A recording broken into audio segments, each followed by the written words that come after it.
একটা মেয়ে যখন মা হয় তখন তার সকল চাহিদা সকল প্রয়োজনের উপরে তার সন্তানের চাহিদা তার প্রয়োজনটাই সবচেয়ে বেশি প্রায়োরিটি পায়। একটা সময় খিদা একেবারে সহ্য হতো না আমার। খিদা লাগলে আমার অনেক বেশি মেজাজ গরম হয়ে যেত আর তৎক্ষণাৎ কিছু না কিছু খেতেই হতো। এমন না যে খিদা লাগলে অনেক বেশি খাবার খাই, কিন্তু খিদা লাগলে খাবার খেতেই হয় আমাকে। কিন্তু এখন আমার ছেলে হওয়ার পর থেকে আমার খিদাটা অনেক কন্ট্রোল হয়ে গেছে। খিদা লাগলে আমি সেটাকে কন্ট্রোল করতে পারি, নিজের ইমোশনকে কন্ট্রোল করতে শিখে গিয়েছি। কারণ আমার খিদা চাইতেও আমার ছেলের প্রয়োজনটা সবার আগে, তাকে প্রায়োরিটি দেওয়াটা আমার সবচেয়ে বেশি ইম্পর্টেন্ট। তো আজকে আমার ছেলের আমার মতোই পাগল খিদা লেগে গিয়েছে আর সে খাবারের জন্য খুব মানে চেঁচামেচি করছিল। তো বাইরে গিয়েছিলাম, বাইরে থেকে এসে তাড়াতাড়ি মাথায় আসছিল না কি করব। দেন ইজিলি যেটা করার মানে যেটাই মাথায় এসেছে সেটাই করে ফেলেছি।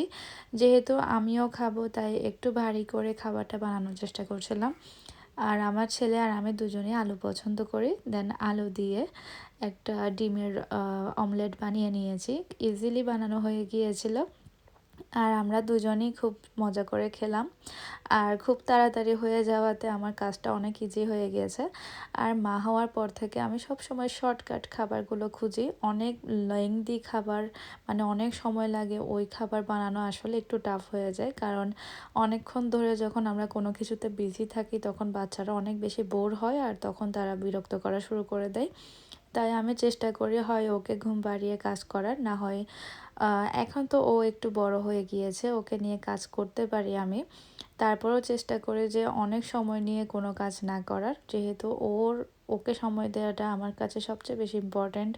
আর ও আমার কাছে সবচেয়ে বেশি সময় চাই। আর ঘরে যখন একা থাকি তখন একটু কষ্ট হয়ে যায় একা একা বাচ্চাটাকে সামলানো, তার সাথে ঘরের অন্যান্য কাজ করা।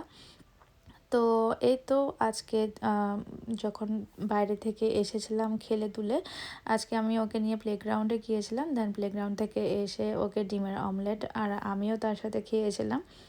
এরপর দুপুরবেলা খুব ইজি একটা ডালের স্যুপ বানিয়েছিলাম, ডাল আর চিকেন দিয়ে।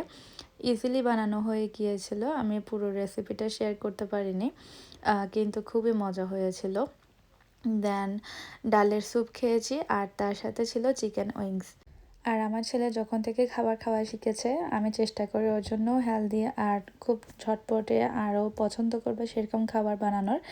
আসলে যতই কষ্ট হোক না কেন, সন্তান মাদের জন্য একটা অনেক সুন্দর একটা ব্লেসিং, যেটা সব মা পেতে চায়।